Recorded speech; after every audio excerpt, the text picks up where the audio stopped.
देखिए, बिहार के बाकी पार्टी तो कोई है ही नहीं है। यहाँ की लड़ाई है दो पार्ट में, एक महागठबंधन और गठबंधन। लेकिन अब एक विकल्प आ गया है प्रशांत किशोर जी का जनसुराग, और हमको लगता है कि दोनों को लोग काट कर छांट कर प्रशांत जी के साथ आ जाएगा। जनबल के आगे सारा समीकरण ध्वस्त होगा और 2025 में जनसुराज का झंडा परचम लहराएगा। नमस्कार, आप देख रहे हैं न्यूज़ फाउंडेशन। मैं हूं आपके साथ वंदना। हमारे साथ बात करने के लिए हैं एमएलसी अफाक अहमद जी, जो जनसुराज से जुड़े हैं। जुड़ने का जनसुराज से कारण क्या रहा? आप तो और भी पार्टी में भी जा सकते थे। मैं कांग्रेस में था और मुझे लगा कि बिहार की व्यवस्था परिवर्तन की दिशा में जो प्रशांत जी चल रहे हैं, उनके चेहरे को देखा, उनके चेहरे पर भारत का खूबसूरत मानचित्र अंकित था। मैं उससे प्रभावित हुआ और मुझे लगा कि इस हिंदुस्तान के सरजमीन पर एक नौजवान आया है जो बिहार की व्यवस्था बदलने के दिशा में एक सोच लेकर आया है। सत्ता नहीं बदलना चाहता है, सत्ता में अभी जाना नहीं चाहता है, व्यवस्था बदल कर सत्ता को दुरुस्त करना चाहता है। तो एक अच्छा संकेत मैं माना। मैं पढ़ा लिखा आदमी था, मैं उनके साथ कंधा से कंधा मिलाकर चला और नियति को ये मंजूर था। मैं तो जानता भी नहीं था कि पांडे जी नहीं रहेंगे। पांडे जी का निधन हुआ और उस बीच में शिक्षकों ने मुझे आवाज़ दिया। उनकी आवाज़ पर उनकी अदालत में गए और उन लोगों ने जिताकर मुझको सदन के अंदर भेजा। आपने तो उनके बेटे आनंद कुशर को भी पटकनियाँ दिया, आप भाजपा के प्रत्याशी को भी पटकनियाँ दिए। क्या लगता है कि अब जनसुराज के साथ आप जुड़े हैं, आगे किस तरह से बिहार के बाकी पार्टियों को आप ये करेंगे?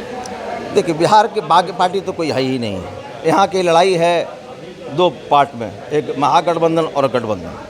लेकिन अब एक विकल्प आ गया है प्रशांत किशोर जी का जनसुराग, और हमको लगता है कि दोनों को लोग काट कर छांट कर प्रशांत जी के साथ आ जाएगा। जनबल के आगे सारा समीकरण ध्वस्त होगा और 2025 में जनसुराज का झंडा परचम लहराएगा। अफाक अहमद जी, आप जिस दावे की बात कर रहे हैं, कई पार्टियां बिहार में आई, बनी और फिर आज कहां चली गई, उसका नामो निशान धरातल पर कहाँ बनी? वंदना जी, मैं बताना चाहता हूं कि जनता से पूछकर किसी ने पार्टी नहीं बनाया, अपने बाल बच्चों से पूछकर पार्टी बना लिया। उद्देश्यहीन पार्टी बनी, उसका कोई एम्स नहीं था, कोई ऑब्जेक्ट नहीं है। इसका एम्स एंड ऑब्जेक्ट है। मैंने कहा कि आज की इस भौतिकवादी युग में गांधी को लेकर चलने वाला व्यक्ति का नाम प्रशांत किशोर है। कौन गांधी को लेकर चला है? गांधी के नीति और सिद्धांत को लेकर भारत को एक रोशनी दे रहा है, प्रकाश दे रहा है। ये साधारण बात नहीं है। किसी चिराग का अपना मकान नहीं होता, जहाँ भी जाएगा रोशनी फैलाएगा। जहाँ गोडसे की बात हो रही है, वहाँ यह गांधी की बात कर रहा है। सारा जनबल के आगे सारा समीकरण ध्वस्त कर देगा 2025 में। वक्त आने दे, बता देंगे तुझे आसमां, हम अभी से क्या कहें कि क्या हमारे दिल में है।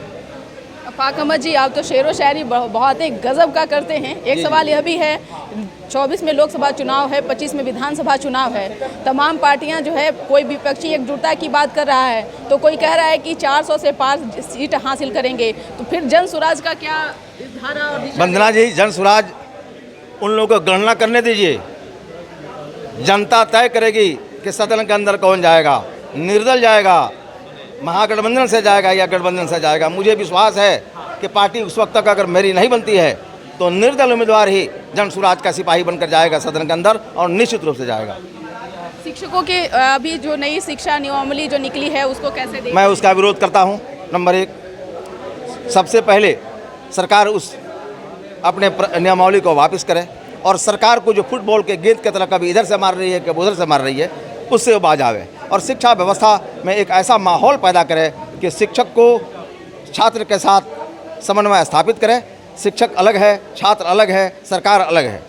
किसी से किसी को मतलब नहीं है। हम लोग बच्चे को पढ़ाते हैं कि एक अच्छा बच्चा उसी वक्त पढ़ सकता है जब बच्चा डिजायरस हो, गार्जियन सिंसियर हो, टीचर ऑनेस्ट हो।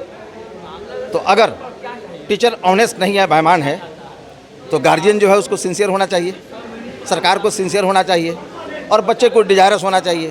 तो ये सिंसियरिटी इनकी यह है कि हमारे शिक्षक को कई भागों में बांट दिया है।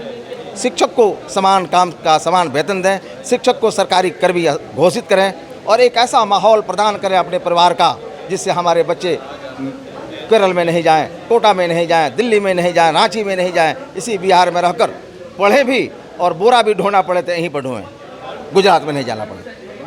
तो आप सुन रहे थे, क्या कुछ कहना था अफाक अहमद जी का। इस पर बस इतना ही। बने रहिए न्यूज़ फाउंडेशन के साथ। धन्यवाद।